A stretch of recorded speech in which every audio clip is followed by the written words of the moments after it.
Mr. Justice Nagarjun Reddy, he laid down the law very correctly and very usefully for trial court lawyers. I forget the citation. It was some 5 or 6 years ago. As per that decision, the court cannot insist that a party should file this document or that document. The objections of the court should be confined to limitation, court fee, and jurisdiction. Go to the next point. Predictability versus innovation. The subordinate judiciary is like regular hospitals where the doctors have to apply known and prescribed techniques of diagnosis and treatment, failing which they could be found guilty of negligence in tort and in crime. Whereas the higher judiciary is like medical research centers where new techniques are evolved. This way, there is scope for predictability on the one hand and evolution of new concepts, rights and liabilities on the other. Even the higher Sri F.S. Nariman on this debate, he has given a very good explanation for this debate. According to Sri F.S. Nariman, the debate about the role of three organs of the state and their desirable limits is an eternal one. This phenomenon is similar to dynamic balance in physics. Of course, this is my comparison. A top is stable so long as it rotates. The moment it stops rotating, it will cease to stand erect. The planets are in dynamic balance so long as they are orbiting around the sun. Or electric current flows from negative to positive. That electric current flows only through certain metals called conductors, that it doesn't flow through certain materials called insulators, that if current is made to pass through a wire of high resistance, heat is generated and light is emitted, enabling the manufacture of the tungsten filament light bulb, etc. And thereby, the engineer ensures that the equipment designed by him, when predictably energized by electric power, gives the desired result to the consumer. An advocate as a social engineer is expected to design, that is to say, draft his plaint, written statement, or complaint based on law, which represents predictable exercise of judicial power vested with judges, as observed by Justice Oliver Wendell Holmes. He also pieces together documentary, oral, and circumstantial evidence, just like an electronics engineer solders the various electronic components like integrated circuits, resistors, transformers, heat sinks. For instance, in a suit based on a promissory note, the judge shall draw a presumption of consideration. In a suit to establish an adoption, the judge shall presume that an adoption has taken place when there is a registered deed of adoption. In a prosecution under the Prevention of Food Adulteration Act, of course, now that is repealed, the judge shall take the report of the Central Food Laboratory as conclusive proof of the quality of the food, that the ratio decidendi laid down by the Supreme Court or the High Court, under whose superintendence the lower court is functioning, is binding, and if not followed, the judge could be punished for contempt, etc. The role of the judge lies in the fact that when the judge accepts the contention of a counsel, he energizes the thought circuit drawn by the social engineer by supplying the coercive power of the state on being satisfied after verifying the defects, if any, pointed out by the opposing advocate, that the legal thought circuit drawn by him is real and not imaginary. By the word energize, it is meant that the coercive power of the government through the police and the armed forces, if necessary, will support the successful party to enforce his rights. Severe fluctuations in voltage can ruin costly electrical equipment, though the engineer has designed the circuits correctly. Similarly, erratic exercise of judicial power will harm law-abiding litigants even though they exercised all reasonable caution before venturing into litigation by acting upon the advice of expert lawyers. Predictability of judgments is the hallmark of a just judicial system. This was laid down by the Honorable Supreme Court in a decision reported in 2002 Supreme Court Weekly 1573 and 2533. The litigant, as consumer, spends his precious time and money on the basis of predictions made by his counsel, which are expected to be based on law. If judges ignore the law and decide only as per their own notions of justice and propriety, litigation becomes a gamble on the psychology of the judge.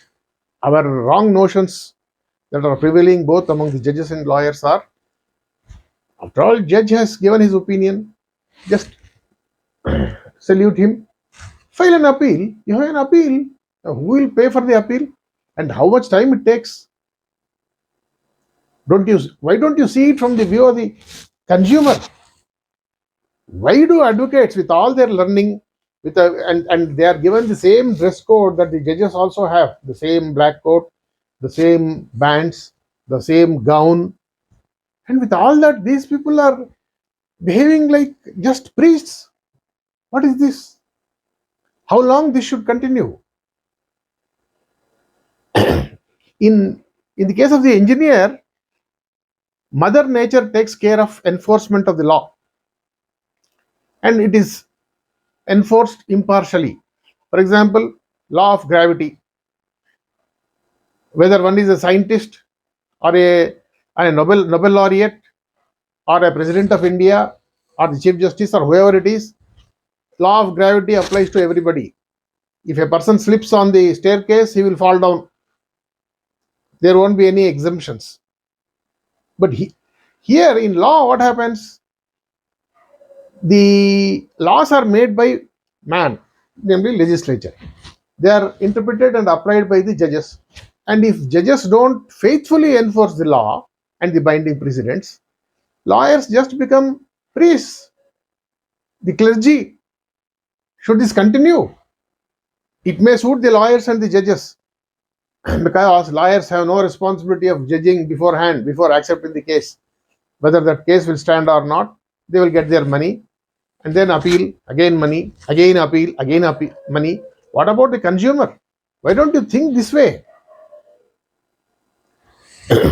Then, additional advantages of predictability are the judge in the district level court is empowered to write correct judgments which will not be easily set aside by the higher judiciary except when there is a change in the law with retrospective effect. In fact, as per the CPC, a second appeal to the High Court lies only when there is substantive question of law involved. So far as questions of fact are concerned, First Appellate Court is the final authority. Of course, there is a danger in this. There is no jury trial now in India. So by the time it is decided by the First Appellate Court, only two judges, one in the trial court, one in the First Appellate Court, they have given their opinions. It is risky to make that final. If jury trials are there, a panel of jurors, they decide the facts subject to first appeal, and there is no need for any second appeal. So this will ensure that a judge can exercise the power with confidence. This will also discourage frivolous and speculative appeals and reduce the delay and workload on courts. The Civil Procedure Code also provides for second appeals to the High Court only when substantial question of law is involved. Even the executive, comprising of ministers, bureaucrats, the police officials, will know in advance what kind of decisions they take will get the approval of the judiciary and when they would be held guilty of misconduct. This is needed to prevent paralysis of administration. Legal advisors of the government, like Attorney General, government pleader, public prosecutor, would have no role to play in the absence of a predictable judiciary. For instance, the Andhra Pradesh government took several steps to decentralize the capital. Most of its steps were set aside by the Honorable AP High Court. Now, who is to blame? Whether the fault lies with the honorable judges or with the learned legal advisors of the government, I am not competent to say. But what is important is even the government, even the legislature cannot take appropriate steps quickly in the absence of predictability of judgments. Then jury trials are indispensable. In all advanced countries, the judge decides only questions of law, as he is also a lawyer duly trained to interpret the law. For instance, the law is settled that when there are conflicting judgments of the same number of judges of the same court, the earlier judgment has a binding force, and the later judgment is to be ignored as what the lawyers call per incurium. There are several judgments on this aspect, but especially the advocates in the trial court, they rarely cite this, at least in Rayalaseema. I don't know about other areas. The latest five-judge bench held that if earlier ruling is not followed, the later ruling of the same number of judges is per incurium. This is a ruling of the Supreme Court reported in Laws Supreme Court 2020 hyphen 3, page 1. The title is Shah Faisal versus Union of India. So the judge has to ignore the subsequent ruling and follow the earlier ruling if they are of the same number of judges. It's not fashion. Latest is the best. It's not like that. As this requires interpretation of law, a judge is more suited to this than a layman, like a juror. Having said this, when the question of interpreting facts is concerned, it would be dangerous to rely on the common sense, general knowledge, etc., of a single judge or a small number of judges. Therefore, juries comprising of laymen not necessarily trained in law are summoned by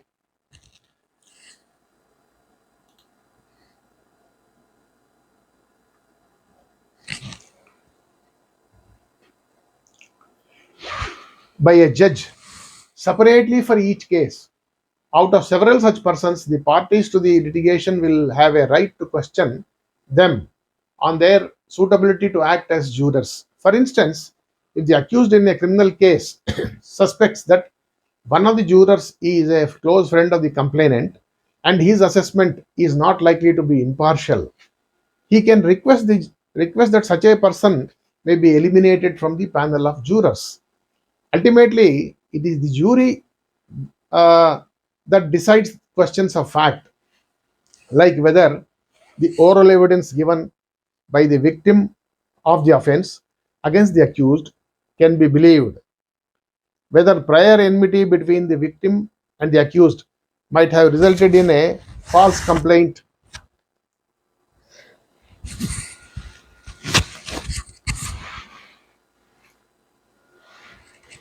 whether the sole evidence of the prosecutrix in the case of dowry harassment or cruelty by husband or sexual assault could be accepted or not. Now, what is happening? The trial court judge accepts the evidence as believable, and a first upgrade court judge says, no, no, no, no, I don't believe the sole evidence of the prosecutrix. And again, High Court, again, Supreme Court, it goes on like this. The wisdom of several jurors drawn from the public, like businessmen, carpenters, plumbers, doctors, engineers, law graduates, etc., is more reliable than the assessment of a sole judge. For instance, film actor Salman Khan was convicted by the trial judge for rash and negligent driving, resulting in death of a few persons who were sleeping on the pavement, that is footpath.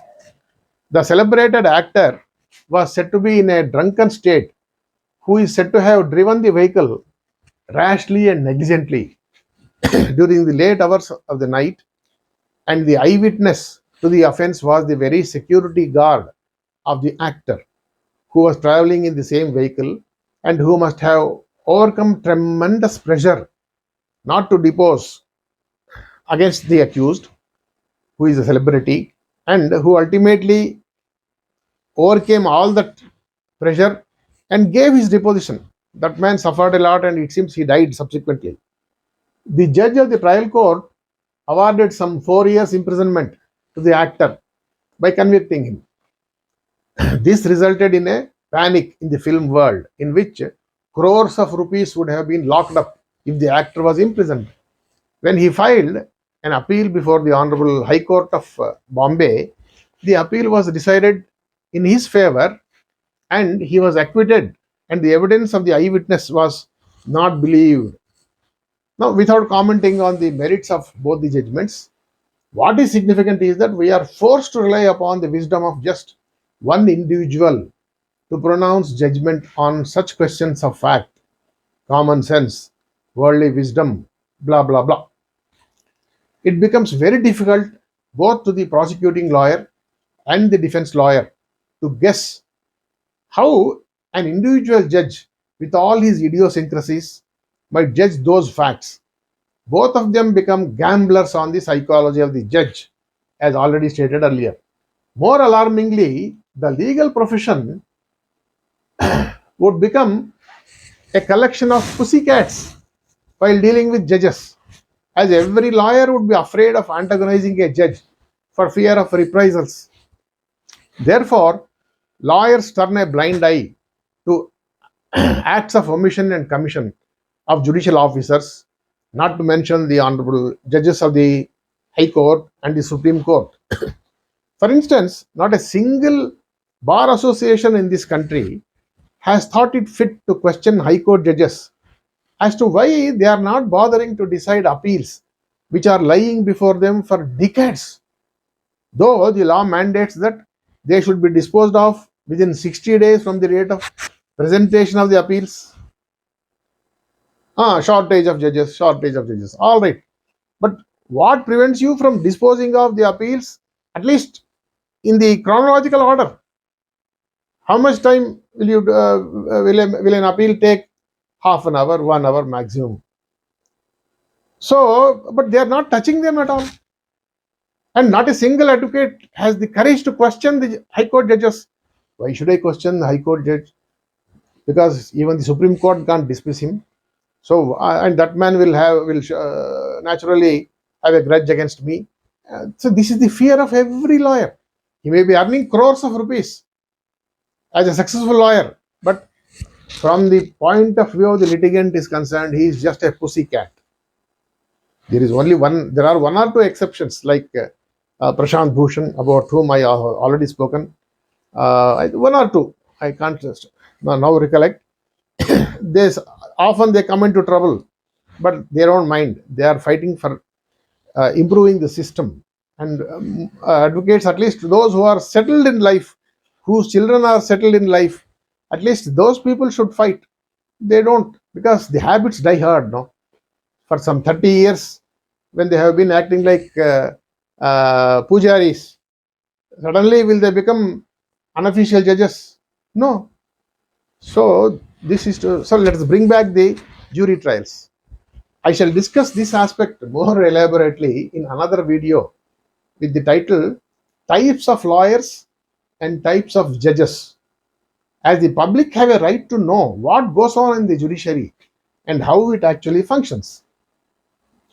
As per the principle of separation of powers, which is used in most modern constitutions, the power of the state is entrusted to three separate organs, namely the legislature, the executive, and the judiciary, so that the power doesn't get concentrated in the hands of just one individual or a collection of individuals.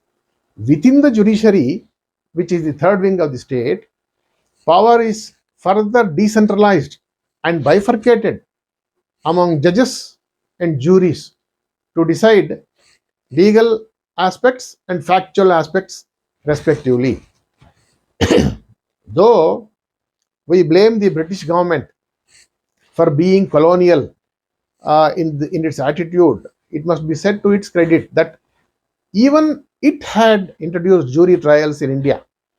Our short sighted policymakers abolished jury trials in the 1960s just because of one instance of jury giving a wrong judgment in Commander Nanavati's case, where the accused was charged with murder of the paramour of the wife of the naval commander.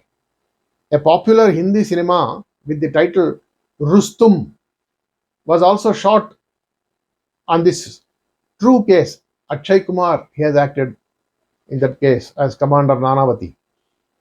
With our tendency towards idolatry, we probably thought that judges were embodiments of justice and juries were unreliable. So we are now reaping the consequences of that wrong decision of throwing the jury trials overboard. The sooner they are restored, the better. Otherwise, we cannot expect the legal profession to become truly independent and fearless. A weak legal profession will destroy the judiciary from inside. You don't need any attacks from the executive or the legislature. Judiciary itself will become weak from within. It has already become weak.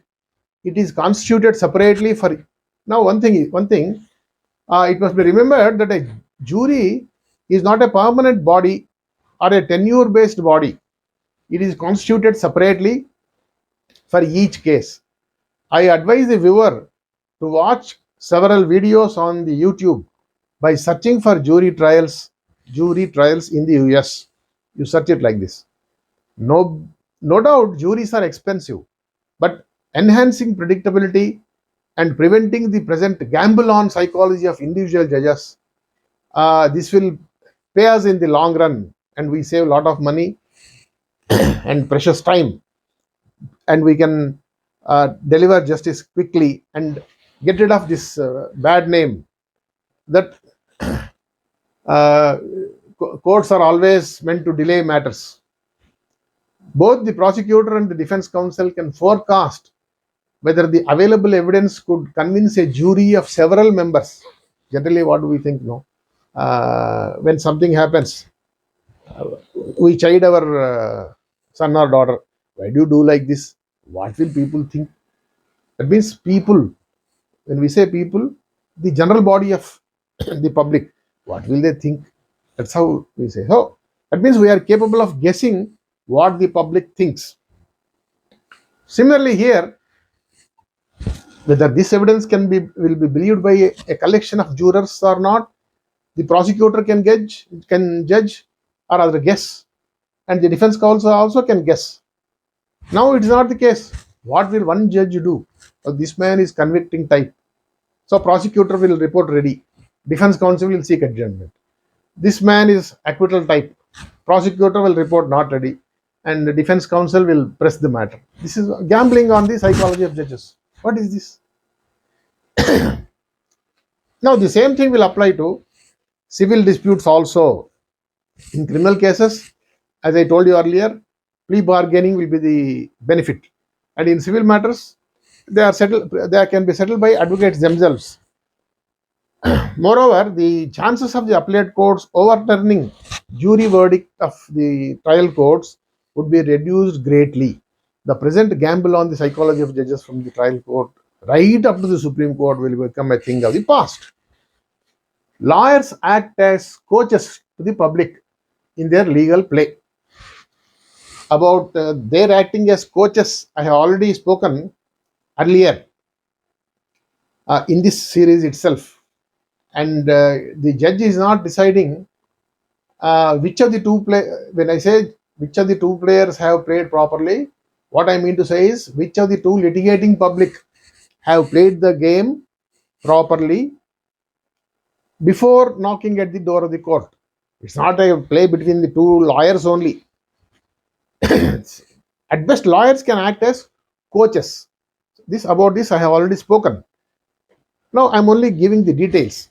When there is predictability in judgments, lawyers can confidently advise their clients when to use private violence in exercise of the right of private defense, which is already recognized by law, and when to seek the assistance of the court to get an injunction order to seek recovery of possession. Suppose there is a coach in a basketball game. He knows the rules and he knows every coach applies the same rules. Every referee applies the same rules. So he will tell his players whom he is going to coach, never touch the ball with your leg. It will result in penalty point. Make it a point to hit the ball only with your hands. Then if you put it in the basket, you get points. That's how he coaches. Similarly, lawyers also can confidently coach. Now you can use private violence. If you are prosecuted, you can take shelter under private defense. Now, in this case, you don't have that facility. You have to seek an injunction from the court, or you have to seek the relief of recovery of possession with the help of the court. Don't use violence. If you use violence, you will be in trouble. Don't expect me to save you when you are prosecuted. So, the lawyer can coach the litigant properly. Similarly, the public can be guided correctly as to when they should perform their contractual obligations and when to rescind or repudiate them.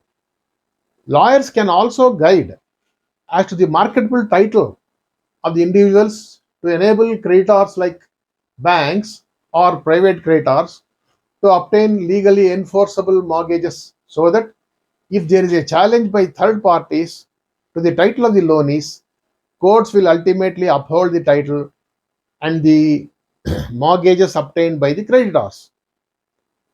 This predictable system will give confidence to lenders and investors to earn more and invest more, thereby helping the economy to grow.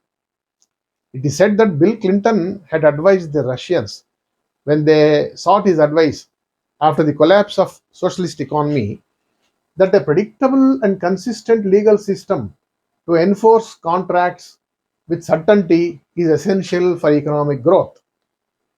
Just as the heart, by employing muscular force, pumps blood at the right degree of pressure to ensure constant flow of blood throughout the body, the judiciary, by quick and just enforcement of the contracts, by employing legal force, is expected to maintain the right velocity and pressure of economic blood flow of money and other economic assets from the undeserving to the deserving, the inefficient to the efficient, the dishonest to the honest, the incapable to the capable, the haphazard to the meticulous, entrepreneurs, businessmen, and other wealth creators and distributors.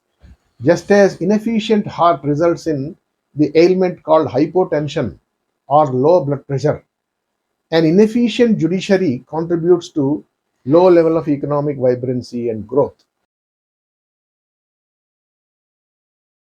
The innate sense of justice of the bulk of the populace also ensures adherence to the honoring of contracts. But the threat of judicial coercive action in their enforcement also helps develop the necessary discipline to honor contractual commitments. The heart also applies muscular pressure intermittently, not continuously, during the systolic strokes and gives rest during the diastole and allows the pressure exerted by the whole circulatory system, that is, arteries and veins, to exert the pressure on the blood to flow back to the heart. Diastole, systole, like that. So, the innate sense of the individual to honor the contracts also works. It is similar to the pressure exerted by the arteries and the veins to pump back blood. At the same time, the pressure exerted by the heart muscle, which is similar to that of the judicial system. Now, what is this? Where is the question of